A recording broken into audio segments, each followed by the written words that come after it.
नमस्कार, आप देख रहे हैं वी न्यूज। मैं हूं आपके साथ संध्या बेस्ट। रुक करते हैं हरियाणा की 10 बड़ी खबरों का।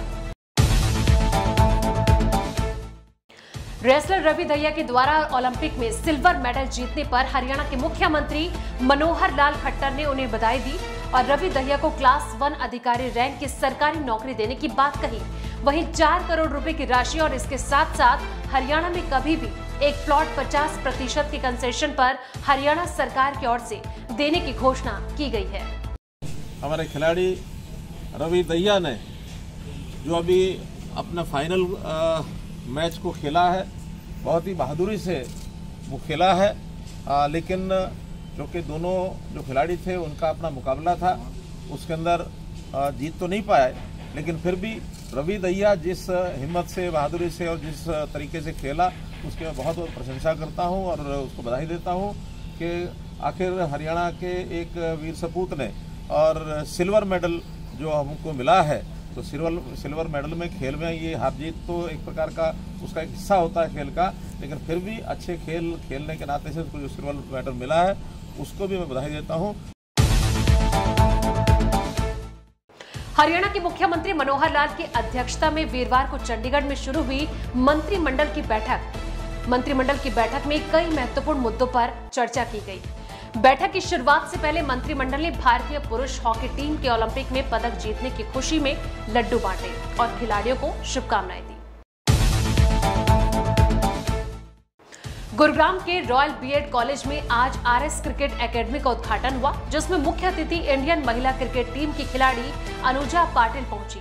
इस मौके पर उनके साथ रेलवे रणजी महिला खिलाड़ी सूची कौशिक, सीडी ग्रुप के डायरेक्टर रेखा यादव, सीडी ग्रुप के चेयरमैन यशपाल यादव व आरएस क्रिकेट एकेडमी के डायरेक्टर रवि शर्मा भी मौजूद रहे। खिलाड़ियों ने तालियां बजाकर महिला क्रिकेट खिलाड़ी अनुजा पाटिल का मान सम्मान बढ़ाया। मुख्य अतिथि ने युवा क्रिकेट खिलाड़ियों को प्रति चिन्ह देकर भी सम्मानित किया। मैम, एक्चुअली ये जो आज मैंने इवेंट्स रखा है वो इसी के उद्देश्य के लिए रखा है, जो अनुजा पाटिल और सूची जी को इनवाइट किया गया है कि एक समाज में हमारे एक मैसेज जाए कि गर्ल्स भी कहीं कम नहीं है, हर फील्ड में वो आगे हैं, चाहे वो स्पोर्ट्स हो या किसी भी फील्ड में आप लगा लो। तो मैं समाज को यही मैसेज देना चाहता हूँ कि अपनी बच्चियों को दबा के मत रखो, क्योंकि उनके अंदर भी लड़कों के बराबर टैलेंट है, उनको आगे निकालो। जैसे रवि सर खुद भी इतना क्रिकेट खेले हैं, तो मैं देखती हूँ कि वो आगे इन फ्यूचर यहाँ से बहुत अच्छा टैलेंट वो यहाँ से निकालेंगे, क्योंकि उनके अंडर में रह के बहुत कुछ सीखने को मिलेगा सबको। और उन्होंने इतना अच्छा एटमॉस्फेयर यहाँ पे बनाया, इतनी अच्छी एकेडमी फैसिलिटीज़ सब दे रहे हैं वो, तो आगे सबके लिए अच्छा है और गर्ल्स के लिए अच्छा है। जैसे आप देख रहे हैं ओलंपिक में भी गर्ल्स मेडल ला रही हैं, तो यहाँ से भी अच्छा टैलेंट निकालेंगे वो। भाजपा हाईकमान द्वारा विधानसभा स्तर पर निकाली जा रही शहीद सम्मान तिरंगा यात्रा को लेकर कार्यकर्ताओं व नेताओं में उत्साह व जोश दिखाई दे रहा है। 8 अगस्त को पटौदी से निकलने वाली शहीद सम्मान तिरंगा यात्रा को लेकर भाजपा पंचायती प्रकोष्ठ के जिला संयोजक सरपंच सुंदर लाल यादव ने लोगों से अपील करते हुए कहा कि शहीद सम्मान तिरंगा यात्रा में अधिक से अधिक संख्या में पहुंचकर हम इनका सम्मान करें। साथ ही साथ इस यात्रा में महिलाओं का भी ज्यादा से ज्यादा सहयोग मिल रहा है। इसमें पटौदी से विधायक सत्य प्रकाश जरावता और गुरुग्राम भाजपा जिला अध्यक्ष गार्गी कक्कड़ के नेतृत्व में यात्रा निकलेगी। भारतीय जनता पार्टी शुरू से ही चाहे कोई भी सामाजिक कार्य हो, उसमें भारतीय जनता पार्टी, उसके कार्यकर्ता अपनी संपूर्ण रूप से पूरी निष्ठा के साथ लगातार प्रयास करते रहते हैं। कोई भी सामाजिक कार्य हो उसमें बढ़ चढ़कर उसमें हिस्सा लिया जाए। उसी के तहत एक तिरंगा यात्रा शहीदों का जो अपना सम्मान है, सबसे बड़ी हमारे देश में सबसे बड़ा शहीदों को सम्मान दिया जाता है, और उसी के उपलक्ष्य में ये तिरंगा यात्रा भारतीय जनता पार्टी द्वारा पूरे प्रदेश में निकाली जा रही है, जिसकी शुरुआत हम 8 तारीख को पटौदी विधानसभा में करेंगे। पटौदी विधानसभा के साथ साथ ये पूरे ज़िले में निकाली जाएगी, लेकिन इसको विधानसभा वाइज कर दिया गया है। तो हमारी जो तिरंगा यात्रा है उसकी शुरुआत सैन का गुडाना से शुरू होगी रविवार 8 तारीख को सुबह 9 बजे से। कार और मोटरसाइकिल चोरी करने की वारदातों को अंजाम देने वाले 3 शातिर आरोपियों को अपराध शाखा सेक्टर 10 गुरुग्राम की पुलिस टीम ने काबू किया है। आरोपियों द्वारा चोरी की गई 2 होंडा सिटी कारें व 2 मोटरसाइकिल पुलिस टीम द्वारा आरोपियों के कब्जे से बरामद की गई है। वाहन चोरी के 4 मामले भी सुलझे हैं। 18/7/2021 को इंदिवर जो थाना न्यू कॉलोनी के रहने वाले थे, उन्होंने शिकायत की थी कि मेरे घर के बाहर से मेरी होंडा सिटी गाड़ी चोरी होगी, जिसके संबंध में न्यू कॉलोनी पुलिस स्टेशन में केस रजिस्टर करके और इन्वेस्टिगेशन शुरू की गई। उसकी ड्यूरिंग इन्वेस्टिगेशन हमारी सेक्टर 10 की क्राइम यूनिट ने 3 लोगों को उसमें गिरफ्तार किया, जिनके नाम राहुल, दीपक और अतुल हैं।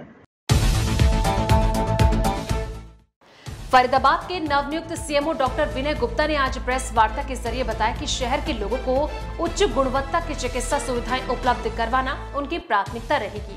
वहीं तीसरी लहर की आशंका को देखते हुए ज्यादा से ज्यादा लोगों को वैक्सीनेट करने का टारगेट रहेगा।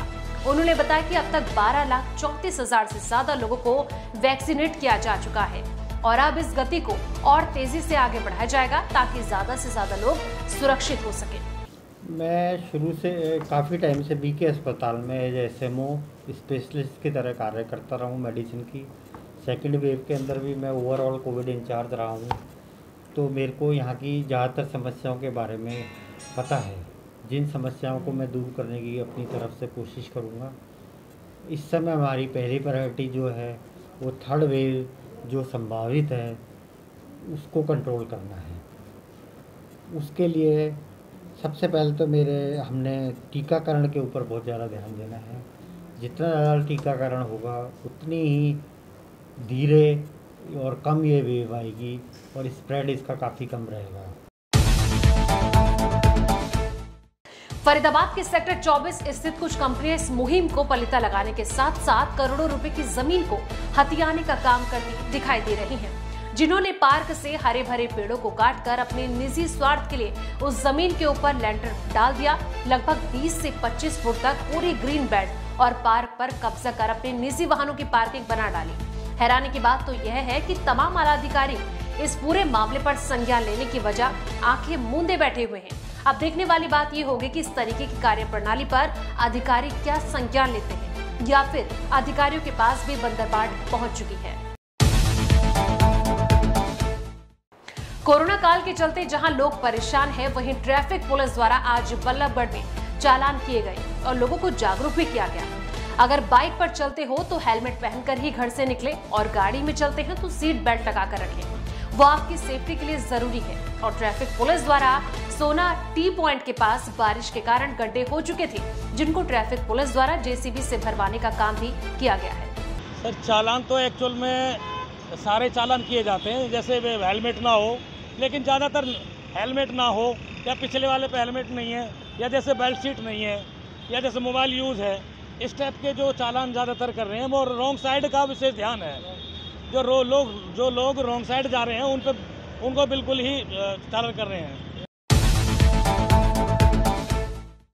हरियाणा केंद्रीय विश्वविद्यालय महेंद्रगढ़ के कुलपति के रूप में प्रोफेसर टंकेश्वर कुमार ने 29 जुलाई 2021 को अपना पदभार ग्रहण किया था। इसके बाद आज उन्होंने पहली बार मीडिया से बातचीत करते हुए कहा कि उनका पहला कार्य नई शिक्षा नीति को क्रियान्वित करते हुए नए कोर्स को लागू करेंगे। उन्होंने कहा कि अब विश्वविद्यालय ने शोधार्थियों के लिए लैब खोल दिए हैं, जिससे वे अपने रिसर्च का कार्य पूरा कर सके। उन्होंने कहा कि हम अपने विद्यार्थियों को आत्मनिर्भर बनाने की कोशिश करेंगे, जिससे वे अपने साथ साथ दूसरों को भी रोजगार के अवसर पैदा कर सकें।